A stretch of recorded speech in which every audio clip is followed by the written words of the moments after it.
Hello everybody, this is Attorney Shah Parali, and I just wanted to make this video about the situation going on with the visa denials.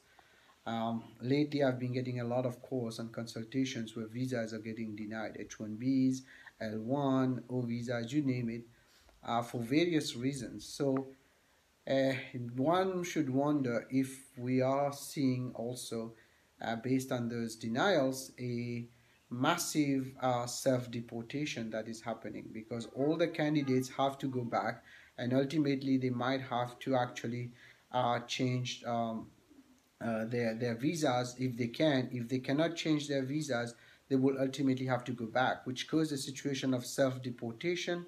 So we are seeing a massive self-deportation based on that. And ultimately, this is going to be a loss for the US, because many of those people are legal immigrants, by the way, and they have been here for years, and they have contributed not only in taxes but in innovations and other industries. So this is kind of a call on people to make a right choice. Just don't leave like that. Check if you have other options, and talk to a lawyer before you make the step of leaving the country. One of the options many are taking is Canadian immigration or Australian. They are leaving the country to go and work there. And Australia and Canada are very quick now in grabbing those people, because they will contribute to the economies. And we were not expecting that much legal immigration to be affected, but it seems legal immigration is being more affected than undocumented or illegal immigration under Trump, and that's the surprising part of it. And this is going to cause a big disbalance in the near future, especially in innovation and in uh, in anything new that potential that US can have. Jobs are going to be lost, and they are being lost. And what it will happen, it will have a multiplier effect. Ultimately, you will have other people. For example, an engineer loses his job. That means he has to give up on his house, leave the country. That means if he has a gardener, if he goes to a shop, he no longer goes there, and that shop is going to be affected. It is going to have a multiplier effect. People don't realize. They think, okay, if we take out maybe 100,000 immigrants, it's 100,000 jobs created. It's not really like that, because many of those immigrants, according to many statistics, are actually creating more jobs.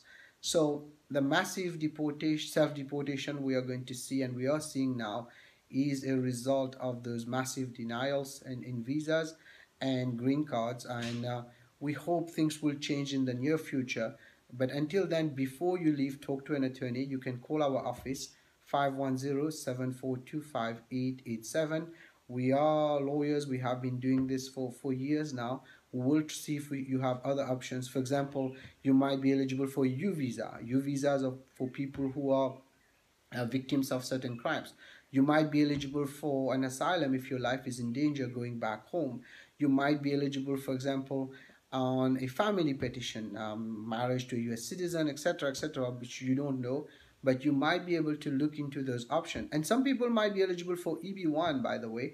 And ultimately, if they have a priority date that we can merge, especially for people from India and China, we might be able to get them a straight green card, and instead of waiting on those H1Bs, L1, etc.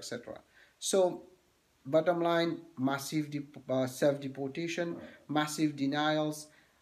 They are always a solution. Hopefully things will get better, but we were not expecting that we will have issues with legal immigration. We were expecting, of course, we were not happy about those people who are getting hurt, but it seems like more and more they are targeting legal immigrants. So watch out there. If you need help, 510-742-5887. And just to let you know, for students, we are seeing cases where denials are coming, where basically they're going back in time and looking at the cases where they were using STEM, OPT, etc., and they are saying they violated their STEM OPT for whatever reason, sometimes employee relationship, and dominion control, as you know, under the STEM extension. And all those are being are causing reasons that they're using to deny people their H1Bs, extension, transfers, or even new H1Bs. So check on that. And plus, the problem is that they are pretty much putting people back in time and put them on the unlawful presence memo issues. That means basically they're counting that person to be out of status from that date. So please check it out. If you need help, please give us a call, 510-742-5887. And anything I'm telling you today is my opinion. You should not act or refrain to act solely on the information provided. You should contact an attorney if you have any question. Thank you.